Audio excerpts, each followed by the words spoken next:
Welcome back to this week's NatRevMD Podcast. I'm excited about this week's episode because most of us spend our time managing patients, not necessarily the people and the profits and the business side. But we all know that those things are important, especially as you are running a private practice.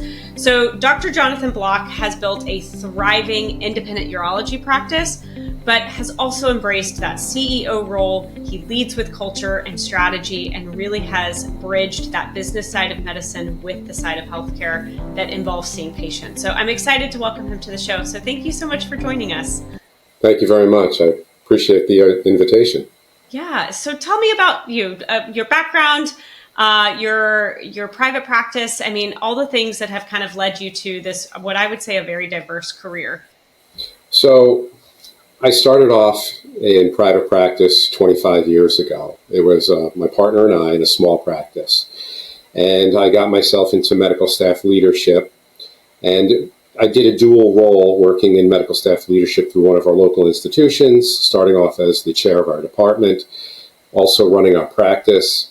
And as our practice grew, we added some providers. I started working up the ladder in medical staff leadership on the side as well. Eventually, our practice was bought into a larger practice. And during that process, I also made my way into the vice president of the medical staff and ultimately the president of the medical staff, which is the chief of staff, which is the highest level you can get in the medical staff position at the institution, which was a medium-sized community hospital teaching system with multiple outreach offices. So I was trying to split my roles. And then all on the side of that, I'd also early on had been in the military, working in the Air Force, came out as an 04 as a major. And I also went through a lot of degree programs trying to educate myself. I've always kept myself very busy. Yeah, you went to law school too. Well, I got my master's. It's a master's level. Yes.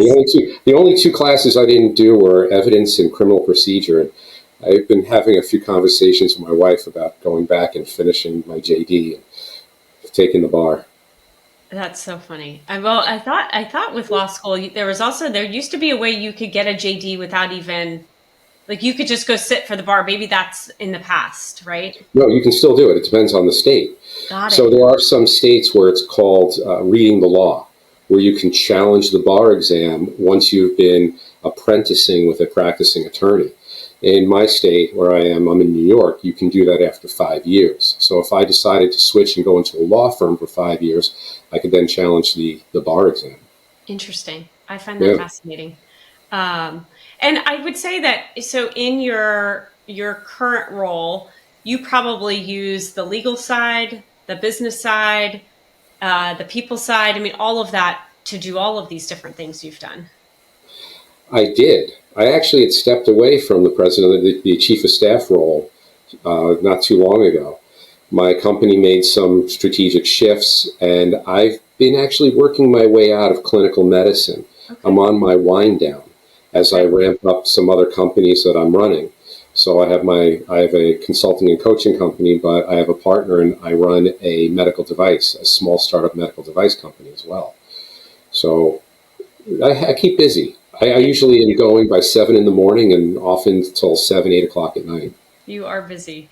And I do want to spend some time with the kind of what you're doing now. But thinking back, right, a lot of our listeners are running private practices, or maybe they're an employee moving to private practice. Mm-hmm. And I think it's hard, right? Like, when I was training, and I'm sure the same for you when you were training, there wasn't a lot of focus on leadership, on a business of healthcare, on all of these important things that, we need to do. I have my two hats. I run hospital labs by day, and we have a medical billing company that we also run on the side. And regardless of either of those roles, right, understanding leadership, I think, is so critical. So I'd love to hear from you on just your journey on learning leadership. Was it something that you sought out?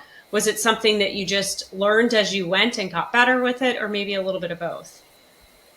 It began by trial and error. So I started off as a resident advisor when I was in college.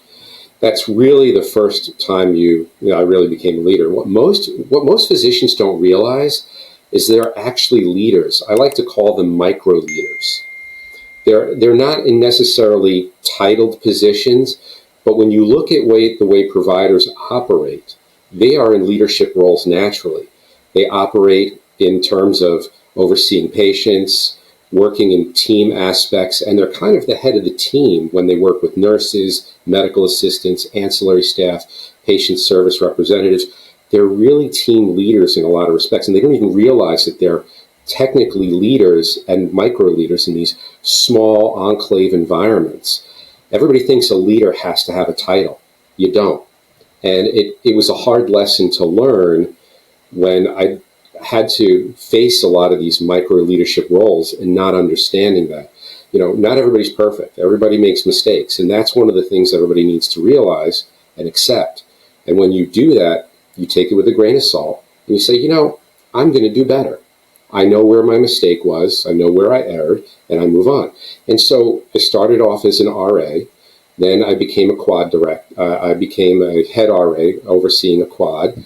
And then eventually, once I got into medical school, I joined the student section of the American Medical Association, slowly learning different skill sets without even realizing it. It's kind of like being thrown into the pool and you start doing the doggy paddle, learning to swim. You don't even realize you're swimming. And it's unfortunate that we don't get the training in medical school.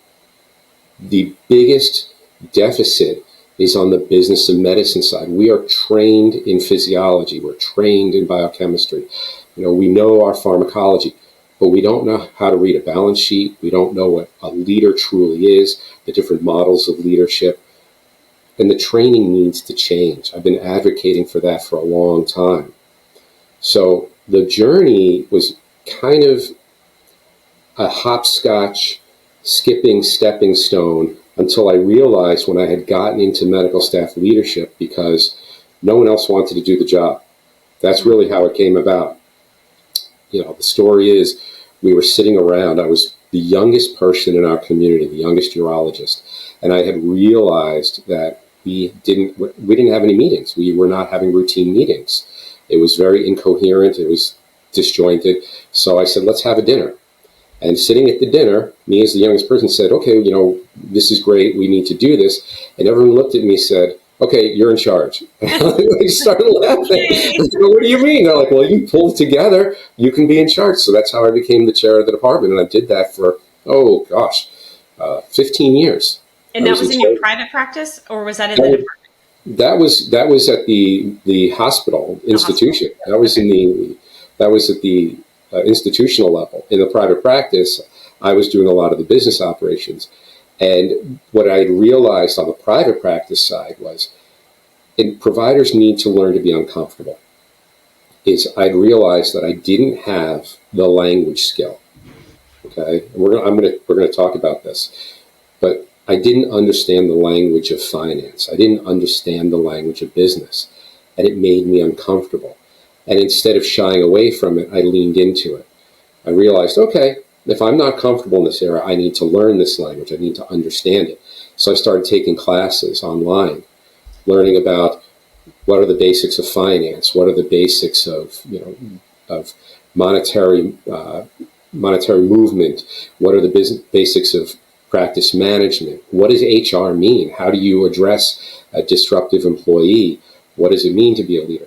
And during this time, I had also been in the military. And I will tell you, in the military, they don't teach you how to be a leader. I came in as an officer, and officer training school was kind of a hodgepodge. And they just say, you're an officer, act like one. And I'm like, my fellow officers and I are looking at each other going, what does that mean? What do I do now? What do I do now?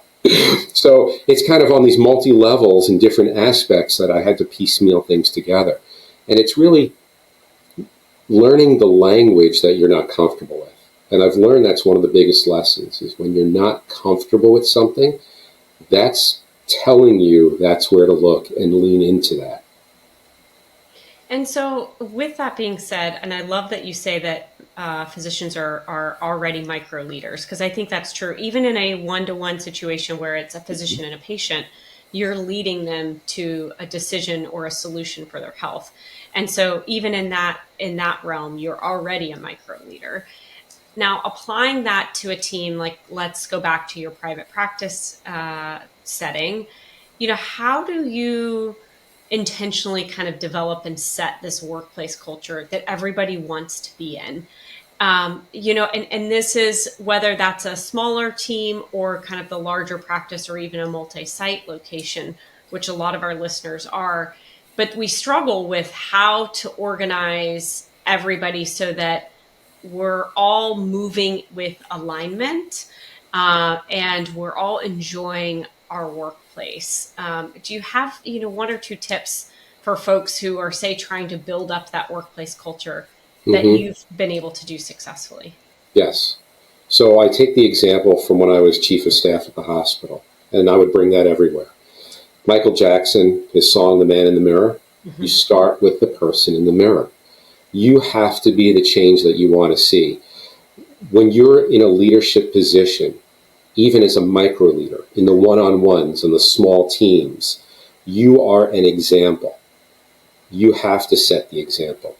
And even if that means taking a step back, taking a deep breath before you do anything, thinking about what you need to do, how do you want to come across? It could be anything in your mannerism, your speech, even how you dress, just the small things. Showing up on time for a meeting, showing respect to others.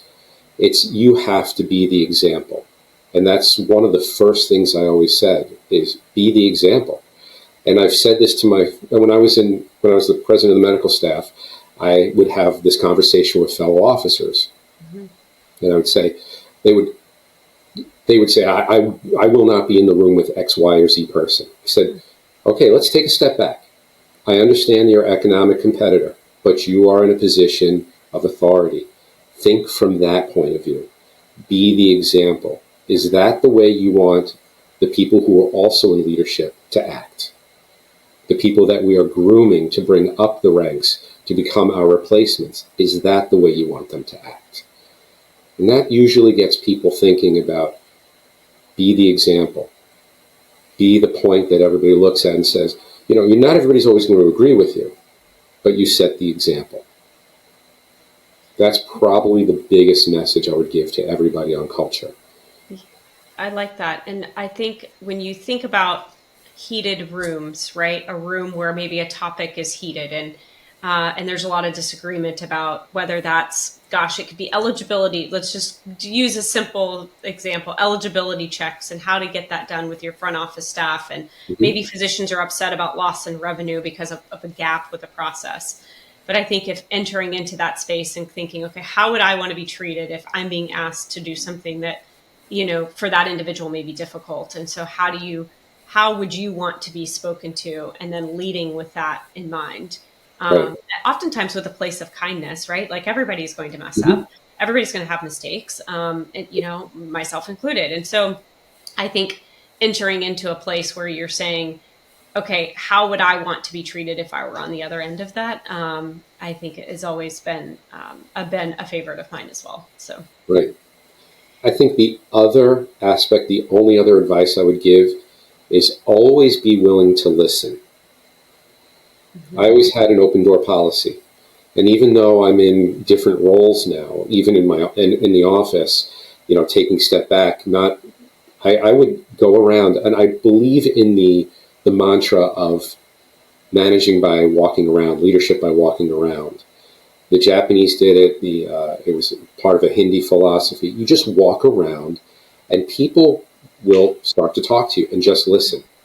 And you can always say, I hear you.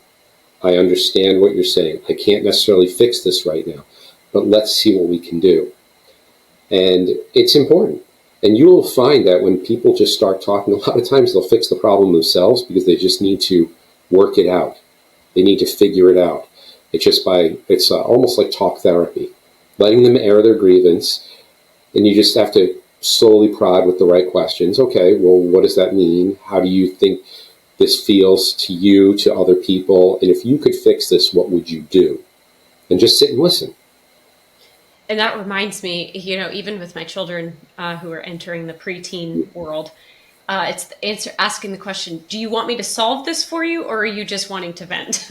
Because those are two different things. And, even in a husband and wife situation or two colleagues, there's that moment of, oftentimes we're all fixers, especially I think as physicians, we're geared and ready to go and fix the problem. But sometimes that's not even always necessary, right?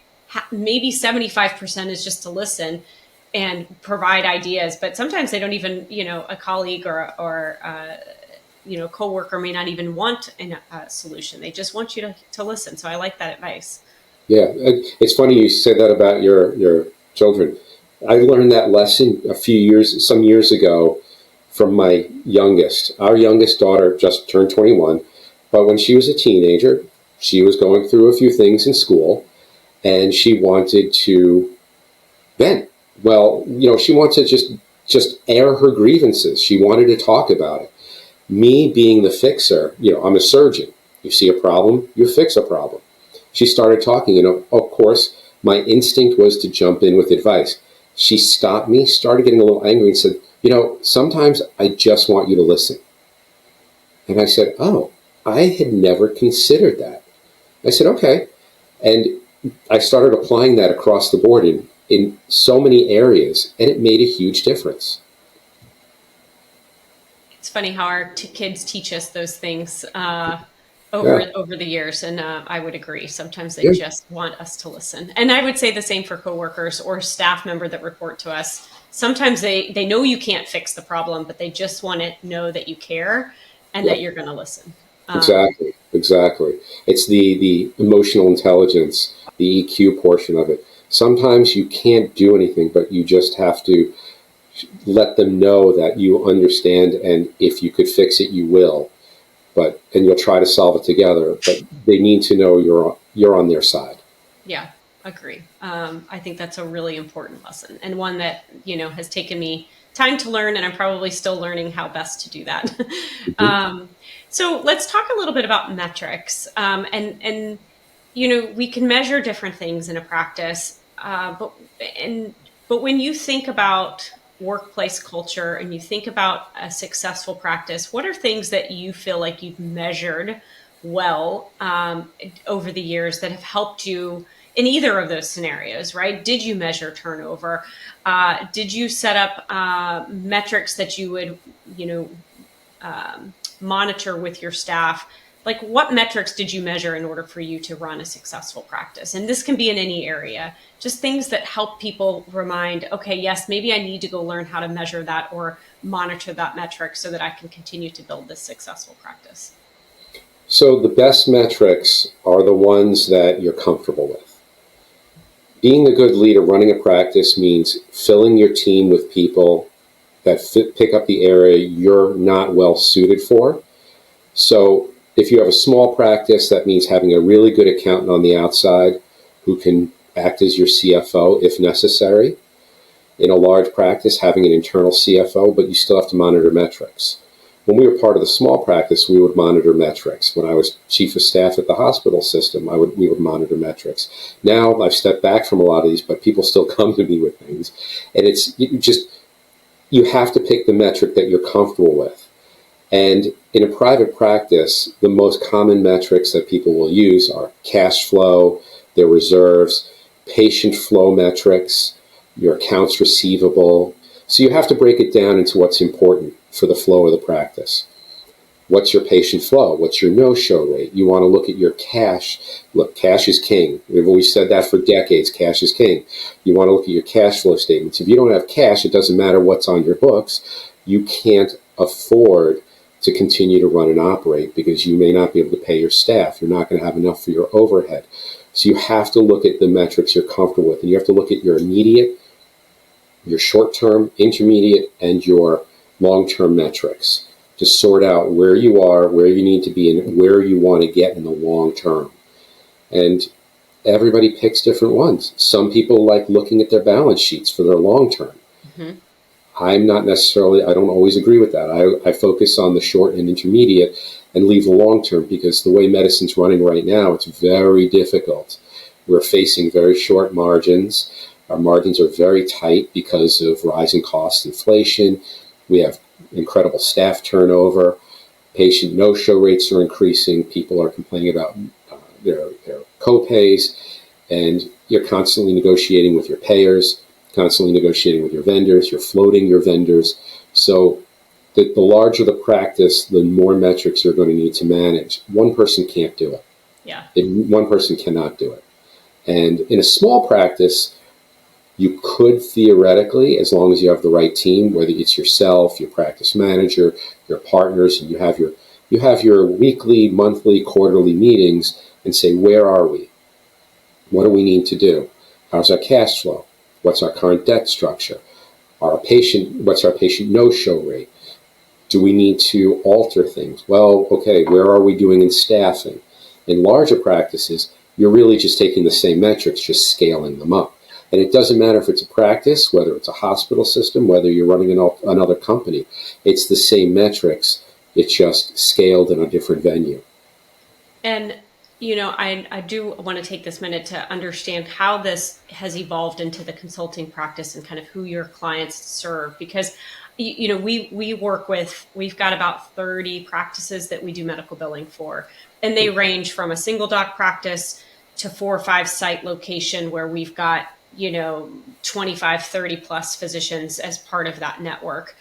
And the overwhelming theme from all of them is around metrics. And that could be billing metrics, that could be practice operation metrics like no-show rates and so forth. And that can be down to financial metrics such as cash flow, what are you bringing in per patient?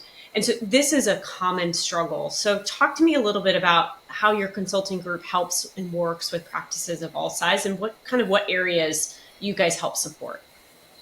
So I don't do a lot of the practice management consulting myself. I do more coaching, leadership, and my area is more in the marketing and sales. So I've always been in the marketing and sales side on the corporate end. I started doing marketing and sales consulting with Pharmacia, Pfizer. I would actually train reps. I would go to corporate, and I started doing that work in not only the pharma side, I started doing it in the medical diagnostic space and in the medical device space, which helps me in running the company, the small startup that we have. So I have people that I bring in for the practice management, business management side, and we will help people if they have particular keys. So the key with consulting for me is don't try to do everything.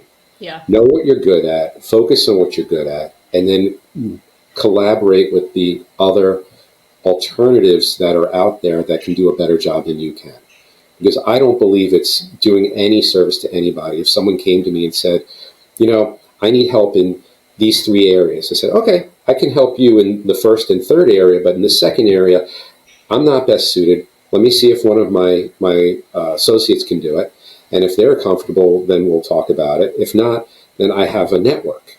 Yeah. And that's when I farm it out to my network and we collaborate. And I'll say, you know what, I have somebody who does I know somebody who's very good at doing consulting in the value-based care area. Oh, great. We have very little experience in that. So I will say, let me have you talk to her. She's really good at this. This is her field. Let's get you hooked up. That kind of stuff. What about healthcare attorneys? That's another thing. Do you have healthcare attorneys in your network? I recognize that's not what you do day in and day out, even though you have, your law experience. Are those individuals that you have, contacts with for people who are looking for that? Yes. In my venue, I've made some great contacts. One of the contacts that I enjoy is she was the general counsel for the hospital system when I was the chief of staff there. I was president of the medical staff. And she and I had remained friends. She had divested off shortly after I had left the role. She went and she's in private practice in a large firm. And she's part of their healthcare law division. So whenever I have, clients or just an informal referral, I'll give people her name. Say, let's do this, and I'll sometimes do an introduction. I'll send an email and say, I'd like to hook you up with this person and get this going. If it depends on some other things, I have a friend who is a retired city judge. He's a great guy. He's kind of a card, and He and I have known each other a long, long time. And he now works as a client service representative for a large firm, national firm.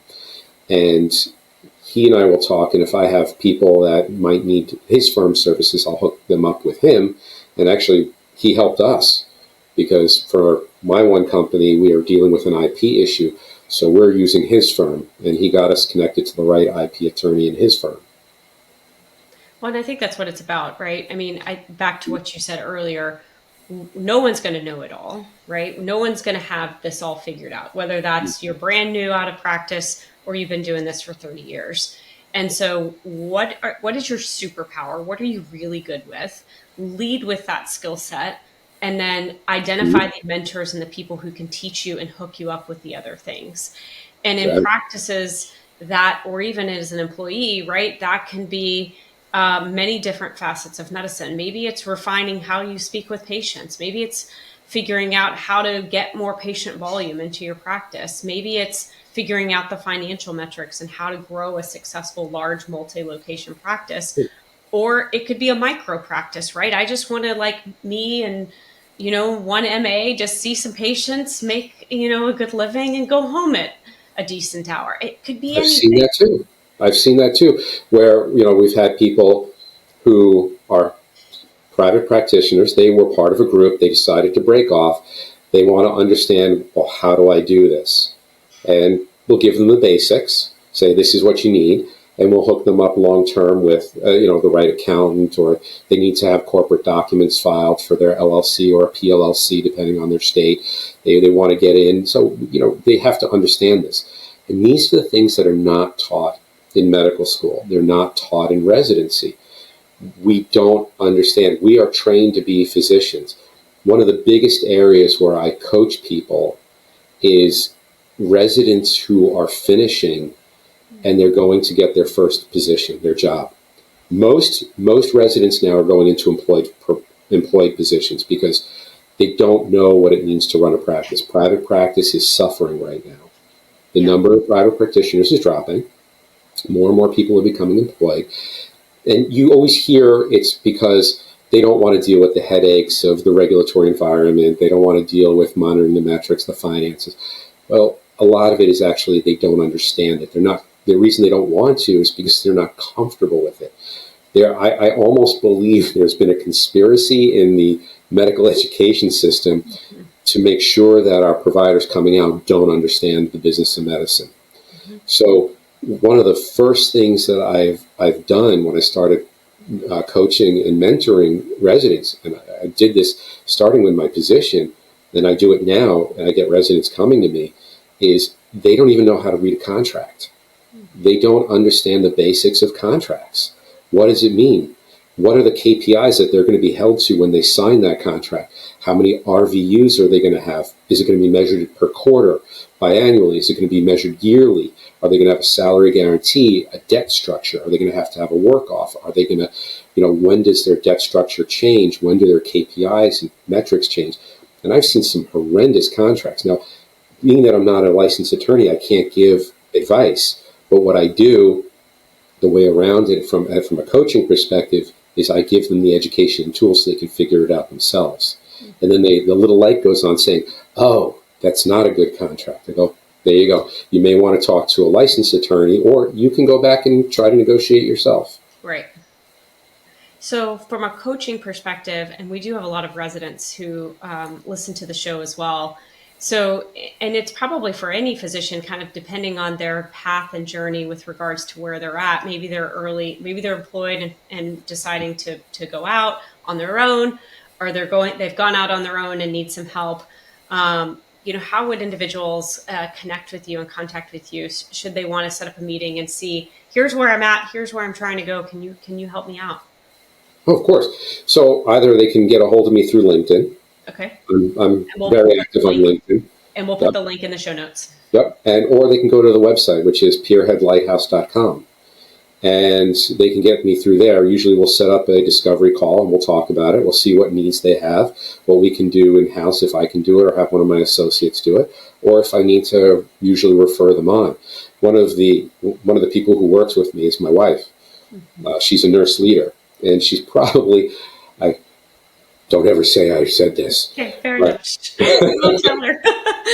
she is probably the best natural born leader I have ever met in my life. She is the Pied Piper, just naturally of leaders. As a nursing leader, she is amazing. And she works as a change agent. She's a transformational leader. She's a servant leader. She is absolutely amazing. And when it comes to leadership, I often look at her and say, wow, I wish I could be like that. I love that. That's very kind. We'll have to secretly send this to her so she can hear you say such nice things. Okay, one last question to go before we let you go. What is one thing you wish you would have known earlier in your career and your journey about leadership that you would love to pass on to other physician leaders? Leadership is politics. I didn't want to do it in the beginning because I realized it's politics. And I actually posted this on LinkedIn just recently. To get into leadership and stay, you really need a strong stomach and a strong spine. No matter what you do, no matter how you do it, someone is always going to criticize. It's kind of like going to a wedding. You go to a wedding and it doesn't matter who the band is, the DJ, the dress, the food, someone will always have a problem. And it doesn't matter as a leader, someone is always going to have an issue. And you just have to have the strong backbone. And as a surgeon, we're kind of trained that way. Surgeons, we go through M&M, our mortality conference. We have thick skins. We do. We're trained that way. But I've seen a lot of providers who come through, and I've had to coach and mentor them, that they take things very personally, because they're not trained in the more aggressive environment as a surgeon is. And I've had to learn to become more empathetic because surgeons, we lose that ability. And I've also had to coach and mentor people to say, okay, it's not personal. You need to learn to separate you as the person from you as the position. Yeah. And that's hard. I as a pathologist, I would say I'm more empathetic and have had to grow a thick skin in the last 10 years working in administration. Like that has been, it is a learnable skill. I do think it is a learnable skill. It is very learnable. I would recommend any physician who wants to be a leader to look into the American Association for Physician Leadership. Okay. I had joined many years ago. I got my certified physician executive through them. They're an incredible organization, and their motto, their tagline is, leadership can be learned. You can learn to be a leader.